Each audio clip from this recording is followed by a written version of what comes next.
estamos presentando, hemos dicho que es una metodología orientada al proceso, a la decisión y al diálogo. Lo primero que me interesaba presentarles que es un poco lo mismo que he ido diciendo durante toda en realidad la presentación, que una metodología de AE que pretende incidir en el proceso de decisión tiene que preguntarse en qué medida es posible modificar los procesos de decisión de toma de decisión de política pública. Es decir, no podemos ser tan inocentes y pensar que porque queremos cambiar la cosa realmente podemos cambiarla. Hay que hacer una reflexión de cómo se toman los procesos, cómo son los procesos de decisión de política pública y en qué medida es posible incidir en ellos. Aquí volvemos entonces en lo que hemos venido diciendo, en el sentido que los procesos de formulación de una decisión estratégica no suelen tener un comportamiento lineal ni estrictamente lógico. En muchos casos responden a una dinámica compleja, iterativa y aleatoria. ¿No? Entonces es un poco lo que veníamos diciendo. Por lo tanto, la evaluación de estratégica en general, digamos, cualquier evaluación estratégica, sea orientada a la decisión o no, se enfrenta con un hecho de facto, y es que ahí se pretende en el fondo introducir cierta racionalidad a un proceso que por naturaleza no responde a lógicas lineales ni racionales, que es un poco lo que veníamos utilizando hasta ahora. Eso es una realidad, es decir, una cosa en el discurso de AE, en el momento de la AE, pero la realidad es que nos enfrentamos en realidad a una cosa muy cambiante, muy difícil de manejar, difícil de racionalizar, en el sentido de que toda intervención, toda evaluación lo que pretende es una racionalización, es decir, introducir lógicas racionales en el proceso. Entonces ahí hay una suerte de contradicción bastante importante que es necesario con mucha conversación hoy día. Está allá atrás. Eugenia y Melanie, por favor.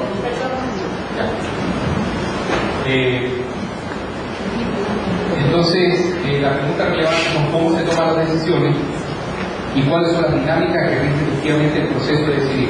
Y aquí estamos en otra escala de cómo se toman las decisiones, porque una primera escala es la que hablábamos antes, es decir, la metodología de planificación. Esa es una escala de cómo se deciden las cosas. Primero, diagnóstico, tengo que saber el contenido de la decisión. Ya tengo que saber, perdón, lo que estamos viendo anteriormente es qué se decide. Estos son los instrumentos que finalmente tienen un efecto sobre una decisión. Ahora, ¿cómo se llega ahí? Hay un proceso de planificación, algún diagnóstico, no sé qué, ¿no? Esa es otra escala de entender la decisión. Mediante este proceso de diagnóstico, de alternativa, no sé qué, llego a decidir algo. ¿Qué? Estos instrumentos concretos, la zonificación, las inversiones públicas, las inversiones urbanas, etc. O sea, el proceso metodológico de decidir consiste en eso.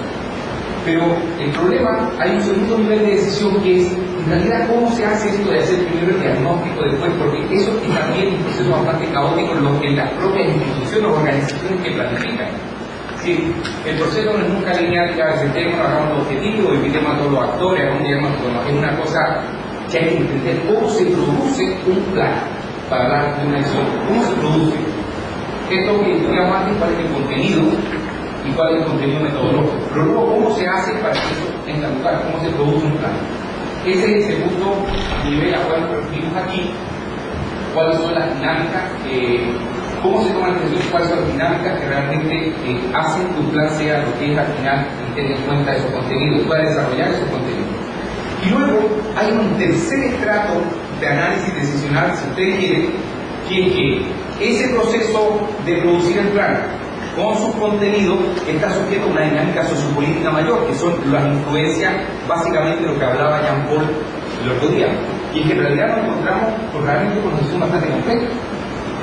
Porque resulta que un plan tiene unos contenidos, que son estos. Entonces todo el mundo, cuando lee un plan y ve índices, hay ejercicios objetivos, metodología, alternativas, es una cosa muy lineal. Vale. Esa es la metodología, es cómo se hace para llegar a determinar en esto que estábamos aquí, que eran los instrumentos de planificación. O sea, para llegar a los instrumentos de planificación que en realidad son en general las decisiones, cómo se utilizan esos instrumentos, ¿no? Yo tengo un proceso metodológico que generalmente está en un índice lineal, pero para producir ese índice lineal hay detrás un proceso de organización, de planificación de trabajo. Entonces primero es el diagnóstico, hoy después, no sé, consulta cada alternativa, revisa el diagnóstico, ven para allá y para acá. O sea, detrás de ese proceso lineal, que es el contenido, en realidad el contenido del plan, hay un proceso material práctico de producir ese plan, se genera una manera. Y luego, circunscribiendo todo eso, están las influencias no escritas sobre ese proceso, las prioridades políticas, los agentes que están pretendiendo influir. Y los agentes que influyen en cómo se produce ese plan, es decir, influyen, no, aguántate, todavía no, esto no lo hagamos, hagámoslo después, oye, ¿por qué no se? Influyen en el proceso de producir el plan y influyen en los contenidos del plan, obviamente. Es decir, en que consideran estas alternativas, etc. Entonces, nosotros como evaluación alternativa estamos lidiando con esa realidad, ¿no? Y usted verá que por eso por eso es tan difícil, por eso que le ha apuntado a la evaluación alternativa, es tan difícil entender qué hace, porque en realidad siempre se enfrenta en un punto de esa dinámica loca y como los EAIistas, la gente que hace ahí, la comunidad de ahí, parte de un principio de impacto y cosas de ese y todo ese entorno no le implica nada, no entiende lo que están haciendo, porque están metidos en un proceso, o sea, lo que nos explicaba ella, o sea, está en un proceso donde está eso, pero luego está, por ejemplo, la generación del plan que explicaba ella. Claro, hay una metodología, ¿no? Y están los actores que influyen, que puede ser el propio municipio, que tiene intereses políticos. ¿Qué es lo que hace el municipio para hacer realidad sus intereses políticos? Condiciona la metodología, ¿no? Como está diciendo, no voy a ir de una cosa, sino que de otra. O sea, distorsiona la lógica mejor racional del proceso de decisión. Bueno, esa es la realidad, ¿no? Distorsiona. Entonces, yo entro a la EAE y no sé bien dónde estoy metido de. ¿Y por qué? Porque la EAE, para ser funcional, tiene que influir durante el proceso. Si nosotros evaluáramos producto, eso nos importaría poco. Yo tengo el producto, lo evalúo. A ver, esto funciona o no funciona. Pero como resulta que tenemos un proceso, me tengo que meter durante el proceso, y resulta que ese proceso es muy complejo. ¿Vale? Entonces, por eso que la EAE es compleja en sí misma y requiere bastante más izquierda para ver dónde está uno. Y si es el primer que eso es muy difícil escribir una metodología. Eso como un poco de ciencia política, no sé dónde estoy aquí, cuál es que en este momento realmente qué puedo hacer. Y la verdad es que todavía la EAE no ha llegado tanto como para decir, oye, mira, somos capaces de hacer ese análisis previo, situacional, cuál es la situación de decisión y dónde está la EAE, qué aporta. Es difícil, digamos, materializarlo. Nosotros, nuestra propia experiencia, lo hacemos, pero incluso de facto lo hacemos de una manera improvisada, o sea, no formalizada. Pero lo primero que nosotros hacemos es decir, bueno, ¿y esta decisión dónde está? Nosotros que si miremos hacia arriba, ¿qué queda por decidir? ¿Ya?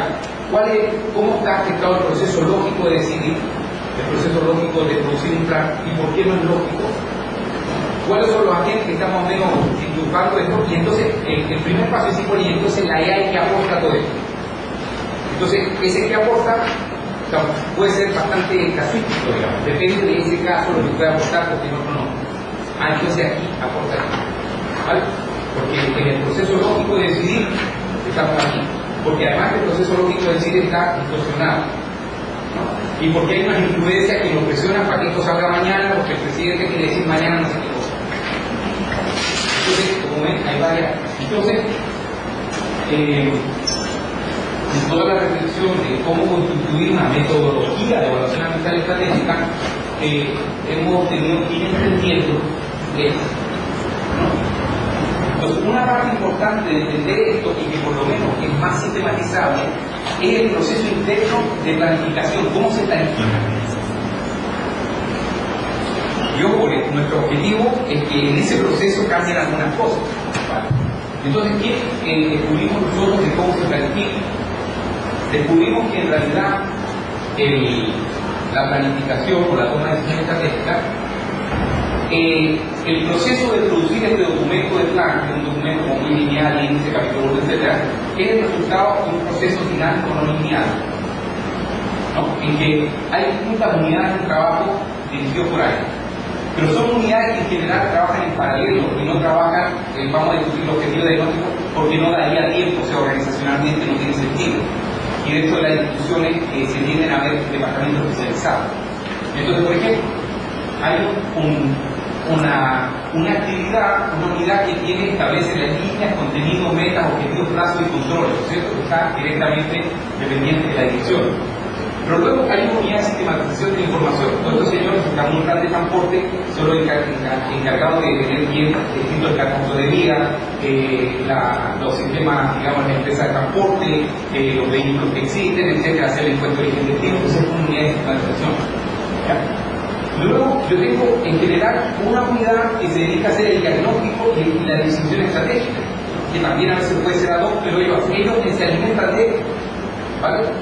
Luego, en este caso, por ejemplo, esta unidad que es más estratégica se relaciona y se alimenta y se relaciona con una unidad de modelización, perdón, está aquí, porque hay una unidad de sistematización de información, pero realmente no es la que hace la modelización.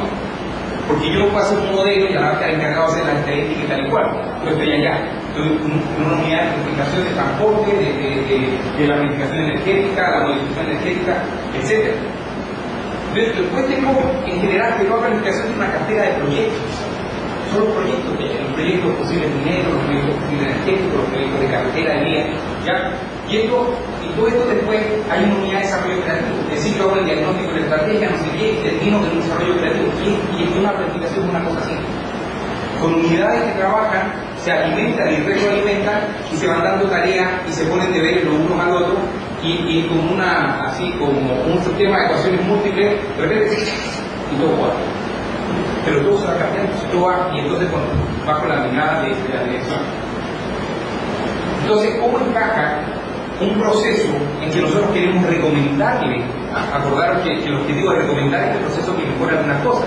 Si tengo 40 unidades que cada una está metiendo de ellos, incluso cuando nosotros inicialmente partimos con esta filosofía de recomendación, antes era mucho más chico, decíamos una prescripción, pero tenemos que ir reblandeciendo nosotros mismos una mera recomendación, cuando fuimos entendiendo más la lógica del proceso decisional.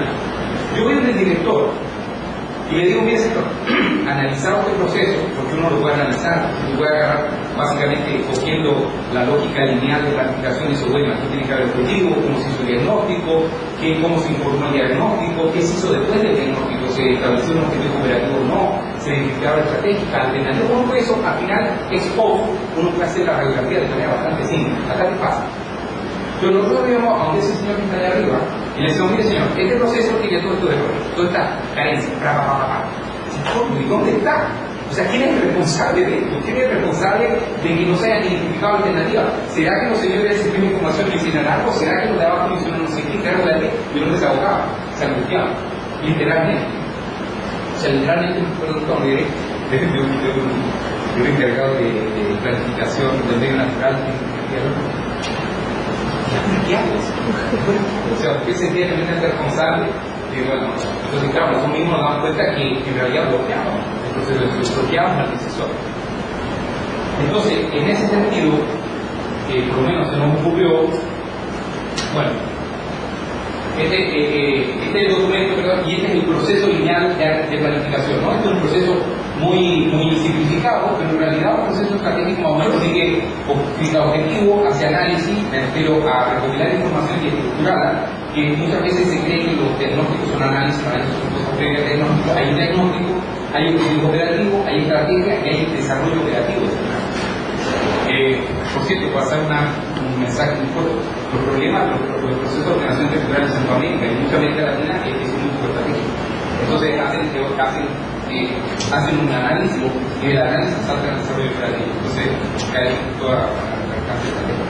Bien, entonces nosotros, bueno, y eso está en este proceso, entonces lo que decía, un proceso muy dinámico, que por lo tanto no tiene un control, tiene un calendario. Entonces, mira, tú tienes que tener estas cosas tan fechas, tú entras a esta fecha, y se va moviendo ese calendario para producir un documento, y aquí adentro lo que se hacen son estas cosas, pero no se hacen seguidas, sino que se hacen en un mes. Y todo el tema además es influencia sociopolítica que decía anteriormente. Entonces, como ven, tenemos, estos son los tres análisis decisionales. Primero, el contenido, ¿no? O sea, la metodología que produce un contenido, ¿no? Y al final el contenido último son esas decisiones que nos van a explicar. Segundo, ¿cómo ocurre esto? Y tercero, la influencia del marco sociopolítico sobre esto que pasa aquí. Y en realidad el punto es también puesto aquí, porque en general la influencia va por aquí hacia adentro. Normalmente, digamos, a veces pasa que hay actores que, digamos, actores del medio sociopolítico que tienen influencia sobre el jefe de una unidad y cada vez eso influye, pero en general va de manera bastante jerárquica la influencia sobre el